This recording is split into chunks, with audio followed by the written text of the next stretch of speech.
我們同工會啊，我們這2個月到3個月我哋同工會2個月到3個月，我們就是要來學習什麼是合一。我哋一齊嚟學習咩叫合一。當我們合一之後，懂得合一之後，我們操練合一。我哋知道合一之後，懂得合一之後，我哋操練合一。我們就同心同行的做福音的工作。我哋同心同行做福音嘅工作。所以在合一的題目當中以弗所書是最好的一卷書來的。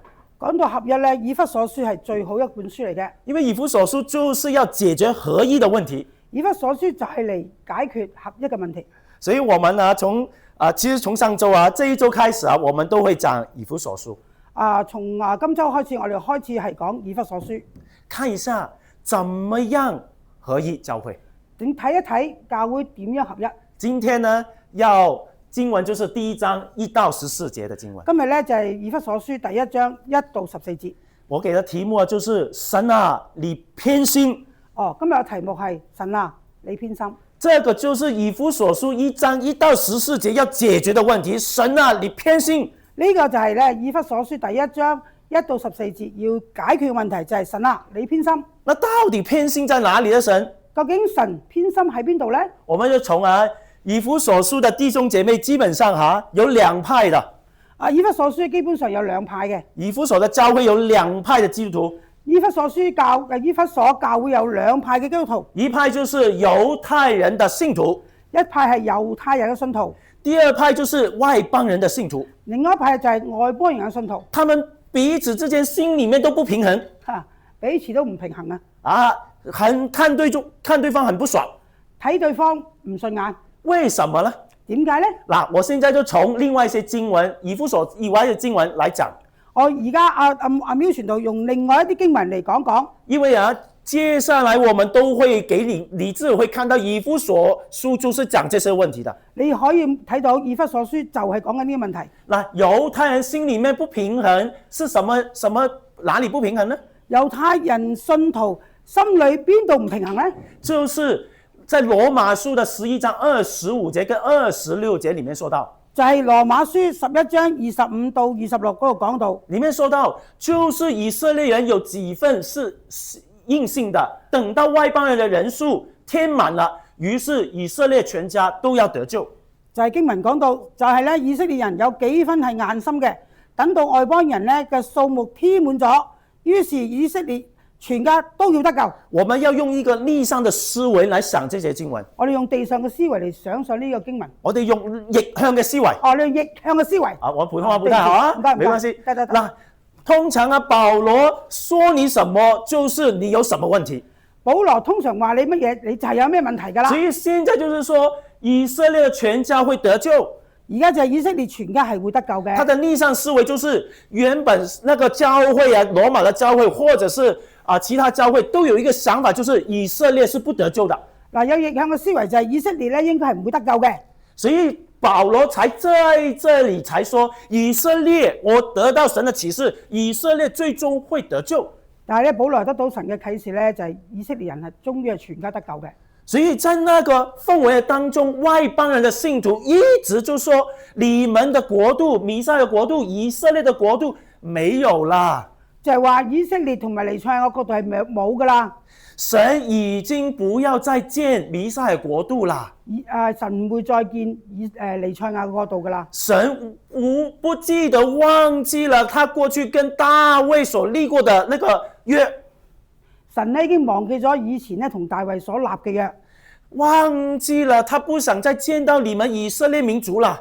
佢已經忘記咗你哋噶啦，已經忘記以色列嘅民族噶啦。所以他不建以色列國，現在要建教會這個國度。而家唔建立以色列國，要建立教會嘅國度。所以你們以色列民已經沒有將來了。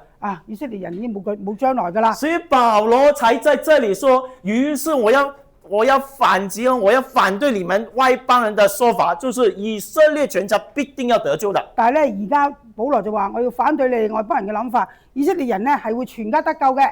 你看到那些的以色列民的信徒，當他們聽到外邦人這樣的聲音的時候，當以色列人聽到外邦人咁嘅聲音嘅時候，你們沒有希望了，神不會建立彌撒國度。你哋冇希望噶啦，神唔會建立彌賽亞嘅國度噶啦。那對於以色列的信徒來說，還有什麼動力去做傳福音呢？為什麼我要建立現在這一個教會的這個國度呢？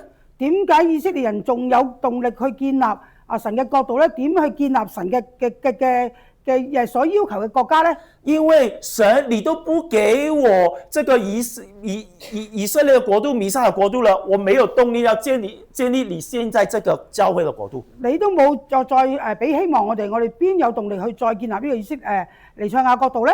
所以我不想建立教會，我不想跟這些的外邦信徒去合作做傳福音工作。所以猶太人呢唔想同外邦人建立呢個教會嘅國度啦。所以這個就是以色列的信徒一直有的那種心理不平衡。呢啲就係以色列信徒咧一直嚟嘅心理嘅不平衡。而外邦人信徒呢？外邦人信徒係點呢？外邦人的信徒就從另外一節經文從使徒行傳15章來說。外邦人嘅信徒咧就從使徒行傳15章同1同埋5嗰度去睇到啦。在裡面說有幾個人從猶太下來教訓弟兄們說，你們若不按摩西的規條受割禮，不能得救。第5節，唯有幾個信徒是法利賽教門的人起來說，必須給外邦人行割禮，吩咐他們遵守摩西的律法。唔知道啦。OK， 好的。那在裡面呢，就是外邦人也不平衡了，心理不平衡。就是現在是教會的時代，現在是教會的國度，為什麼現在我們要聽你們以色列人的信徒說話？外邦人呢而家覺得呢，而家係教會嘅時代，點解仲要聽你以色列嘅人嘅說話呢？為什麼要我們聽你們的律法，要我們守割禮、守這個守那個呢？點解仲要聽你講守割禮、做嗰樣呢？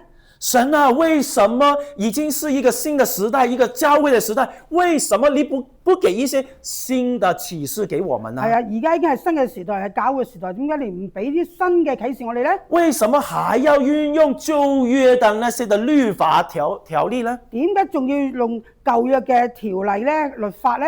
就讓那些的以色列的信徒用他們的律法來轄制我們，要我們守這個，又我們守那個。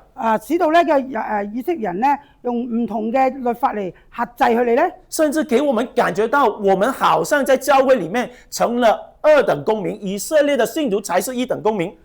使到咧外邦人呢，外邦信徒呢，覺得自己係二等公民，以色列人呢，就係頭等啦嚇。我們那麼辛辛苦苦的傳福音，到頭來把人帶到教會裡面，我們最終還是回到二等公民，還是被你們這些的以色列的信徒轄制。點解我哋咁辛辛苦苦去帶領一啲人返到嚟教會，我哋仲係做緊二等公民呢？所以我還是要既然我要寄人籬下的話，我也不想跟他們合作。我仲係要寄人籬下嘅，我點解要同你合作呢？所以你看到嗎？教會以弗所的教會的不合一，就是因為彼此的信徒都心理不平衡。所以咧，以弗所教會咧，佢哋咁唔合一咧，因為佢哋有唔同嘅心理裏邊有唔平衡。其實最終兩個都有同一的共同點的，但係佢哋其實有共同點嘅。他們背後其實就是認為神啊，你偏心。背後就係認為神偏心。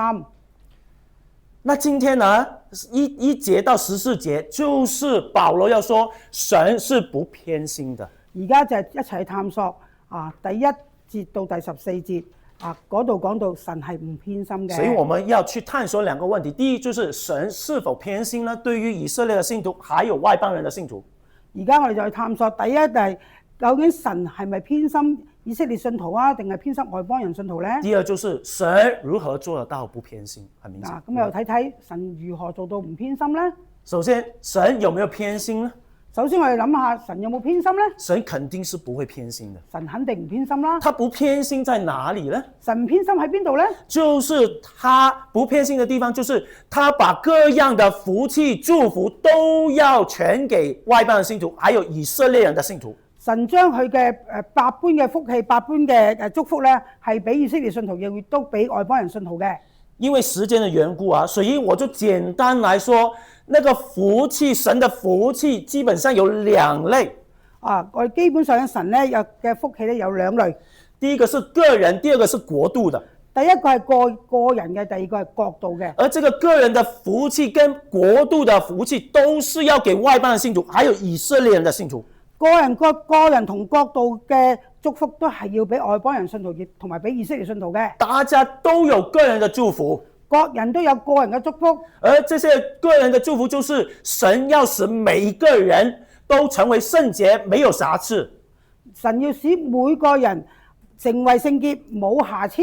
他的身心靈靈魂體整體的都是聖潔，沒有瑕疵的。整個人心靈都係聖潔嘅，冇瑕疵嘅。你的身心靈好了之後，沒有瑕疵之後，神就給每一個人有兒子的身份。當你有聖潔無瑕疵嘅時候，神就俾每個人有兒子嘅福分。這個是神兒子的名分，係神兒子嘅名分。第三個個人祝福就是你有恩典。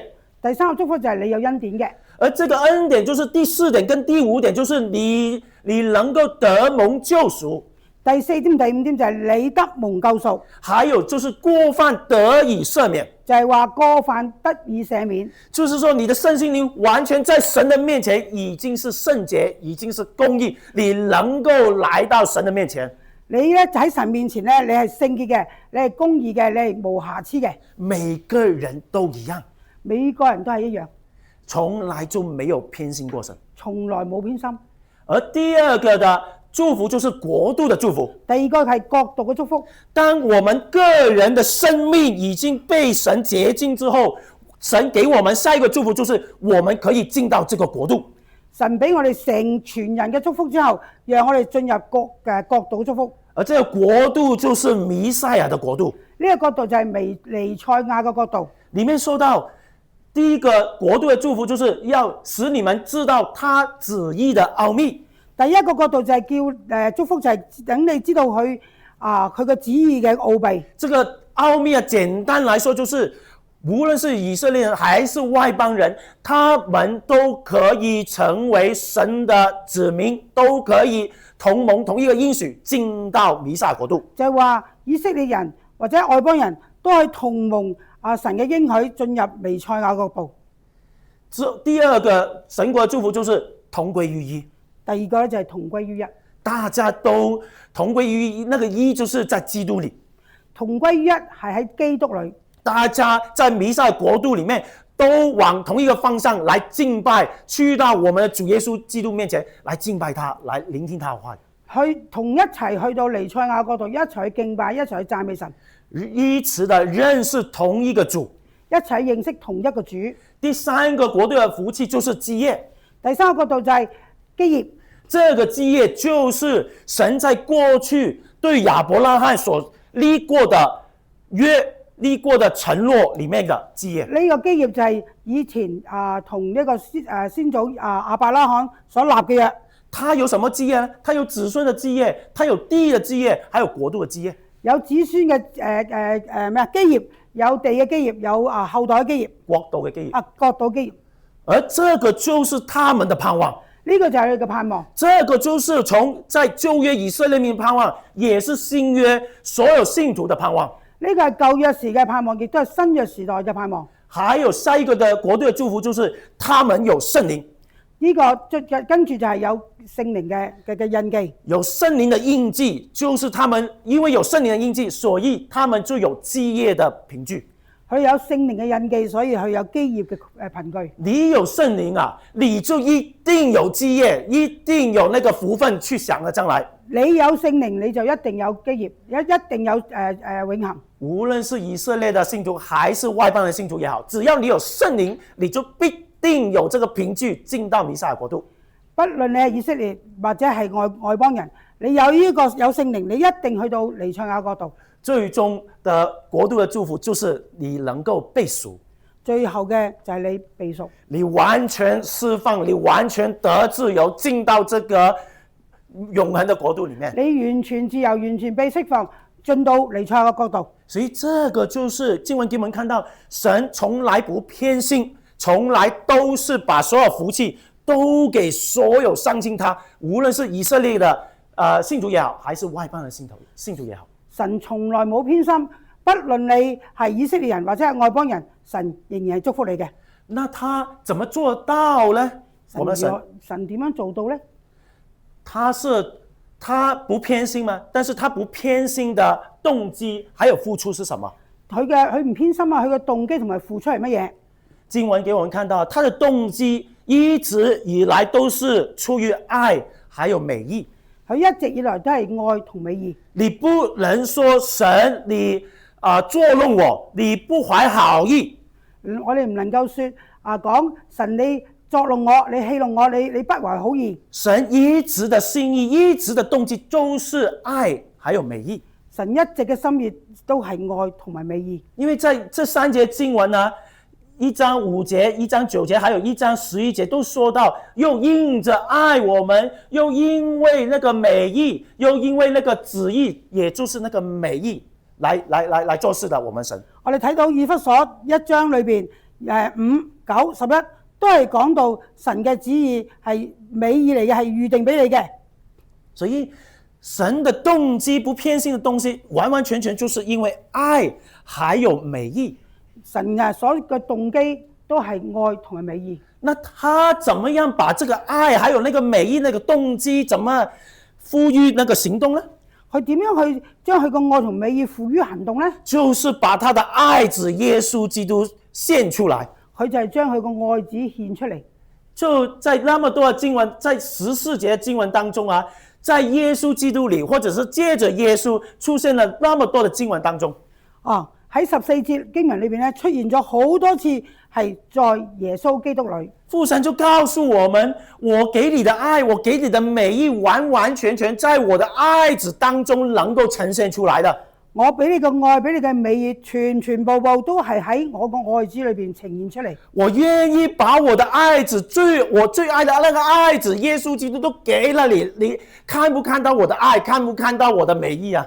你睇唔睇到我已經將我嘅愛同美意完完全全放喺耶穌基督裏邊？你睇唔睇到耶穌基督嘅愛啊？所以今天這段經文呢，要告訴我們，就是我們要明白，神既然願意把愛子耶穌基督都賜給我了，難道他會收起其他祝福不給我嗎？讀到啦。你讀一下廣東話。OK， 講一次啊，牧師我講一次啊。嗱，中心思想係我要明白神既然願意把愛子耶穌賜給我，難道他會收起其他祝福不給我嗎？這個就是1章1到14節，他保羅要平反，就是父神說，我連我的愛子都給了你了，難道還有其他祝福不給你嗎？你睇1到14節就係神去平反佢係咪偏心，佢已經將佢個愛子去交俾你哋啦。還有這個祝福是在原文裡面第3節裡面說到那個祝福，神要賜福我們是過去式。過去式是什麼意思呢？就是他一次過給你們了。喺呢個第三節度咧講到咩啊？祝福祝福呢個祝福咧係過去式嘅，即係話呢個祝福已經之前已經俾咗你哋噶啦。是一次過的，他不會延長的。一次過嘅，唔會延長嘅，唔會唔俾你嘅。他所有的祝福都要給你啊！佢所有祝福已經俾咗你啊！所以你還有什麼埋怨？還有什麼說我不公平啊？還說我偏心啊？你仲有啲乜嘢講我偏心呢？我們要看今天，我們要看那個祝福的來源是誰，從哪裡來？我哋睇下祝福嘅來源喺邊度？到底是我們看到祝福的來源是從教會、牧師、執事、長老、領袖，還是從我們的父神來？我哋睇下我哋嘅祝福究竟係從牧師啊、執事啊、領袖啊，定係啲朋友啊嚟啊，定係從主耶穌嗰邊度嚟？到底祝福是從人來，還是從神來？究竟係你嘅祝福係從人嚟啊，定係從神嚟？當我們看到那個祝福是來自於人，來自於自己的話，如果呢個祝福係嚟自人、嚟自自己嘅話，你就會很小氣的。咁你就好小氣㗎啦。因為人的福氣是不夠的，因為人嘅福氣係唔夠㗎，是有限量的，係有限量版嚟嘅。對不對？有時候我們的愛是有限量的，我哋嘅愛係有限量㗎。我們看人拿祝福，看人拿愛的話，我們就完蛋。我哋睇人攞祝福，睇人攞愛，你就完蛋啦。因為往往我甚至有可能，我連自己的祝福自己的福氣，祝福愛自己的愛都不夠，我怎麼樣給你啊？有時候我哋連愛自己嘅力量都唔夠，我點樣愛你呢？所以產生了很多的小氣，所以產生好多個小氣咯。很 mean 啊，好少啊，即係好少嘅。啊，所以神要我們看到的，現在不要看你手上的人，乃是看父神有的東西。唔好喺你手上有嘅嘢去看神嘅俾你嘅嘢。你要看你父神手中的福氣是多麼的無限量。你睇下你個父神俾你嘅福氣係幾無限量嘅，你就不會那麼小氣。咁你就冇咁小氣㗎啦。因為父神是源源不絕的來賜福給你，所以神嘅福氣係源源不絕咁俾你嘅。你覺得有一個領袖，你覺得有一個傳道人，有一個同工來到你的身邊，為的是要跟你搶位置，要的就是要跟你搶功勞的話，如果你睇到一個同工係嚟要同你搶位置嘅、搶功勞嘅話，你就會開始有比較。為什麼？因為你會看到人家那麼的能幹，那麼的恩賜，看看自己啥都不會，只會傳福音。你就會睇下自己同佢比較嘅時候，你乜都唔會啊，你就係識傳福音。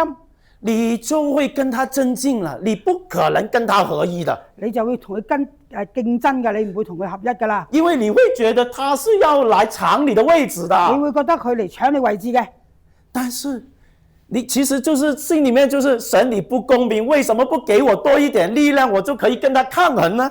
到時你可能同神講咧，你點解唔俾多啲力量我，等我同佢抗衡啊？你不公平，你唔公平。但是其實神的心意是我差遣這個人來是要來祝福你的。其實神係差遣呢個人嚟祝福你嘅。我的心意是美意是愛的。神嘅心意係有愛有美意嘅。我給他的祝福都是一樣的。俾佢同俾你嘅祝福係一樣嘅。我差他過來是要來祝福你。差佢嚟係要祝福你。因為他能夠使你成為一個更強的傳道、更強的領袖、更強的信徒。佢想神差佢嚟係希望能夠強化你，成為一個更好嘅傳道、更好嘅領袖、更好嘅信徒，使你成為一個更優秀的領袖，使你成為更優秀嘅領袖。因為你可以從他身上學到你沒有的東西，你可以喺佢身上學到你冇嘅嘢，使你更強大，想你更偉大嘛？這個就是神給我們的心意來的。呢個就係神俾我哋嘅心意啦。但是我們往往就是調轉，看不到神的美意。我時時都係調轉來看，睇唔到神嘅美意。覺得這些人是神差來把我踢走的。你成日都覺得神差呢啲人嚟咧，梗係踢你走啦。所以我們就牢牢的守住我們自己有的東西，所以成日咧僅有的東西，所以成日咧就係緊牢牢，係拎住自己緊要嘅嘢。用我做例子，我常常我都有嘅，用我做例子，我都很 complain 神，我都投訴神，為什麼我在 BBIM 做那麼久都沒有錢？佢成日投訴神，點解喺 BBIM 成日咁努力做都未有薪水？為什麼沒有給我錢？我那麼努力的，對不對？佢咁努力嘅，佢應該工人得工價係咪啊？是，我就是看到，因為我看到我的口袋口袋，我的稅費剛越來越沒錢了。佢睇阿喵牧師成日睇到自己口袋冇乜錢啦，因為有仔有老婆養啊嘛。主啊，你捉弄我是不是？咁佢就係問神，你咪戲弄我啊？但是我就是從這段經文給我看到，神你是要來祝福我的。從呢啲經文裏邊睇到咧，神你係祝福我嘅。怎麼祝福我呢？點樣祝福我呢？就是沒有受薪，我可以換來自由。佢冇受薪，但係有自由。我可以把神給我過去的裝備好好的發揮出來。佢可以將神以前已經俾咗佢裝備，好好咁發揮出嚟。過去的10年，我在傳統教會牧養，佢以前咧10年咧係喺傳統嘅教會牧養，有薪水，薪水不錯，有薪水嘅，唔錯嘅薪水啦。但是換來就是沒自由。換來咧就係冇自由啦。我說我希望下一卷書就是叫啟示錄，佢希望下一段書講啟示錄，長老就說不要講，長老講唔準講。我說為什麼？點解咧？他說將來的事將來再算。哦，將來嘅事將來講啦。現在太難了，不應該叫。而家講太難啦，唔好講。叫一些別的簡單的，講啲第啲簡單啲嘅。所以你看到我收了他錢，我就沒自由了。我收咗佢錢就冇自由啦。我沒辦法講神給我的感動，佢冇辦法講神俾佢嘅感動。所以我看到主你不給我薪水在 BBM， 好，我換來的是自由。睇到而家暫時 BBIM 唔俾錢佢睇到自由，將來你有錢㗎啦。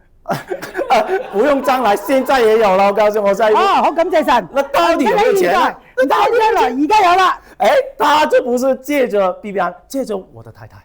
知住佢嘅另外一半。我太太啊，最近1-2年就是升級加薪就補足了教會那邊的奉獻了。好啦，佢太太因為佢嘅付出，神咧係祝福佢太太，讓佢咧即係有豐足嘅。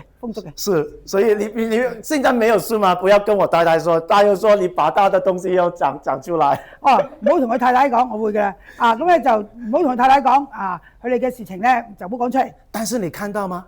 神是要來祝福我的。你睇到嘛？神係嚟祝福我哋嘅。不給我錢，我換來自由。唔俾我錢，我有自由。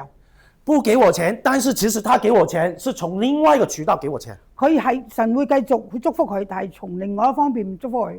所以你看到，我們一定要從我們的神裡面看到他有多豐盛的那個祝福。我哋要喺神嗰度睇到神俾我哋有幾大嘅祝福，也要相信每一個作為都是有神的愛還有美意給我的。我哋要相信每一樣嘢都有神嘅愛同美意喺裏邊。我們也要相信，既然神連他的愛子耶穌基督都給了我們，他還有什麼不給我們啦？你睇神去將佢個愛子已經俾咗我哋啦，佢仲有乜嘢唔俾你呢？在座每個弟兄姐妹，在座嘅每一位弟兄姊妹，都是神差遣給我們的，都係神差遣過嚟嘅。因為我是從 Brisbane， 我不認識你們的。佢係從Brisbane 嚟嘅，但是我就是看到神你豐盛，你一定有同工給我的。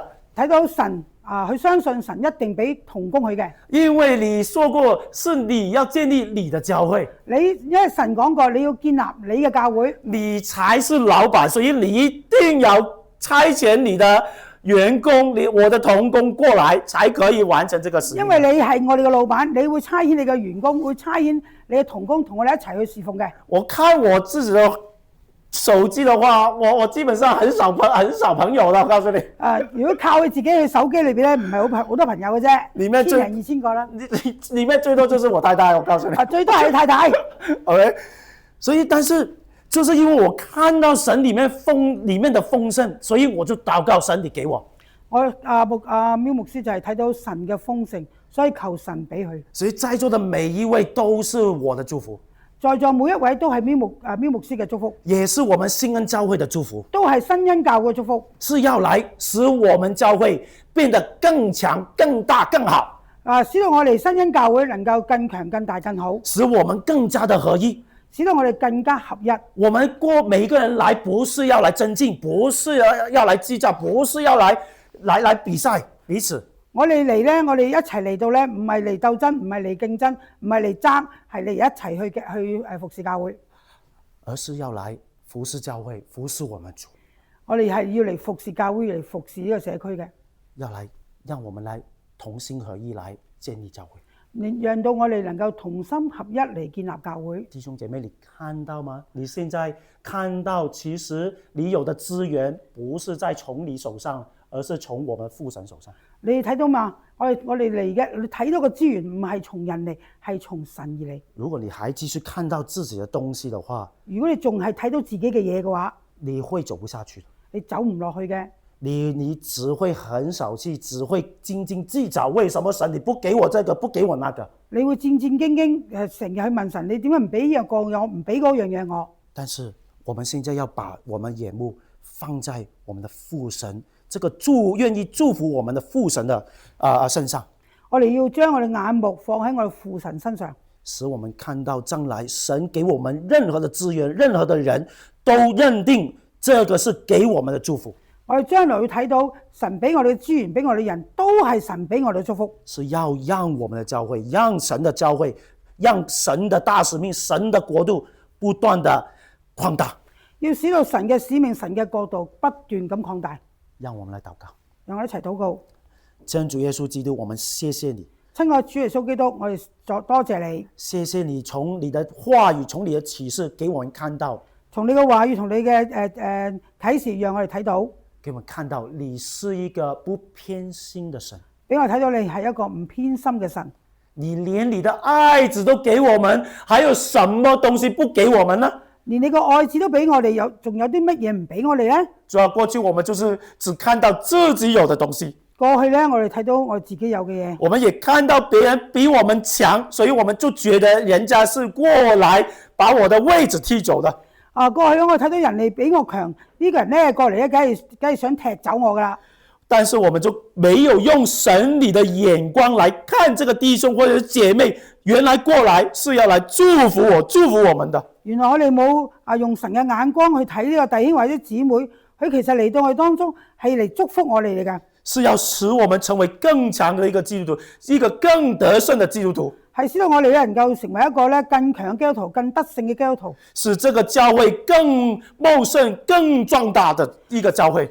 使到我哋嘅新恩教會能夠更強大、更壯大嘅。主啊，你就祝福我們。主啊，求你祝福我哋，幫助我們把眼目從過去救我的那種眼目定睛放在一個新的道路上面，讓我哋從舊我嘅眼光放到新嘅角度裏邊，放在你的身上，我們的父神。放在父神身上，讓我們看得清清楚楚，你的豐盛的福氣有多麼的無限量。讓我哋睇到清清楚咁睇到你俾我哋嘅祝福係幾豐盛、幾無限量嘅。讓我們再一次求告你的時候，不是求告人能夠給我們什麼，乃是求告父神你能夠給我們什麼。我哋再一次呼求，唔係呼求人俾我哋幾多，係求父神你俾我哋幾多，使我們真的能夠把那種心理的不平衡磨平，使到我哋心裏嘅啲唔平衡嘅能夠被磨平，可以跟所有你差遣給我們的弟兄姐妹同心同行，走這條建立教會的道路。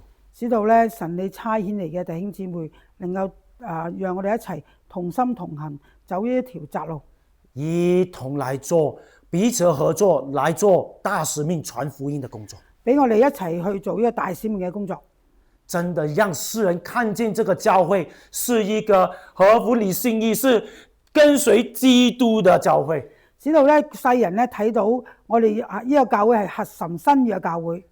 奉主耶穌的名。